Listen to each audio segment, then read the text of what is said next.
ನಿಮ್ಮ ಬದುಕಿನ ಅತ್ಯಂತ ಚರ್ಚಿತವಾದಂತಹ ಒಂದು ಸಂಗತಿ, ಸಾಗರೋಲ್ಲಂಘನದ ಒಂದು ಪರ್ವವನ್ನ ನೀವು ದಾಟಿ ಬರ್ತೀರಿ.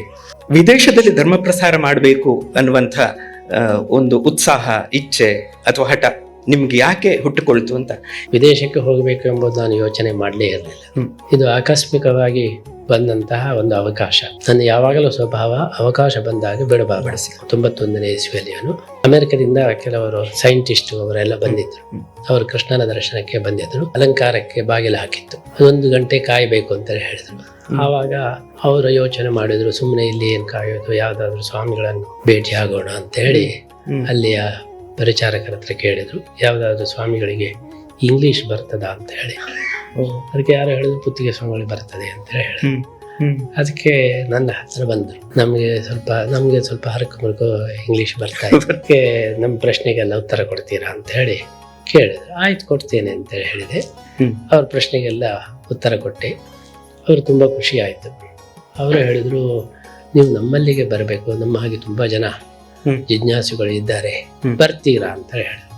ನಂದು ಯಾವುದೇ ಒಂದು ಸ್ವಭಾವ ಏನಂದ್ರೆ, ಯಾವ್ದು ಮಾಡ್ತೀರಾ ಹೇಳಿದ್ರೆ ಇಲ್ಲ ಹೇಳೋದಿಲ್ಲ. ಆಯ್ತು ಬರ್ತೇನೆ, ನನಗೆ ಯೋಚನೆಯನ್ನು ಮಾಡಲಿಲ್ಲ, ಏನಿಲ್ಲ, ಬರ್ತೀರಾ ಹೇಳ ಬರ್ತೇನೆ ನೋಡೋಣ ಅಂತ ಹೇಳಿ. ನಾನು ಸುಮ್ಮನೆ ಕೇಳಿದ್ದಕ್ಕೆ ಆಯ್ತು ಅಂತ ಹೇಳಿ, ನೋ ಅಂತ ಹೇಳೋದು ಬೇಡ ಅಂತ. ಅವರು ಅದನ್ನು ಸೀರಿಯಸ್ ಆಗಿ ತಗೊಂಡು ಹೋಗಿ ಅಲ್ಲಿ ಎಲ್ಲ ಸಂಘಟನೆ ಮಾಡಿ ಸ್ವಾಮಿಗಳು ಬರ್ತೇನೆ ಹೇಳಿದ್ದಾರೆ, ನಾವು ಅವರನ್ನು ಕರೆಯೋಣ ಅಂತ. $6,000 ಕಲೆಕ್ಟ್ ಮಾಡಿದ್ದೇವೆ, ಎಲ್ಲ ಸಿದ್ಧತೆ ಮಾಡಿದ್ದೇವೆ, ನೀವು ಆಯ್ತು ಹೇಳಿದ್ದೀರಿ, ನೀವು ಬಾರದೇ ಇರಬಾರ್ದು, ಬರಲೇಬೇಕು ಅಂತ.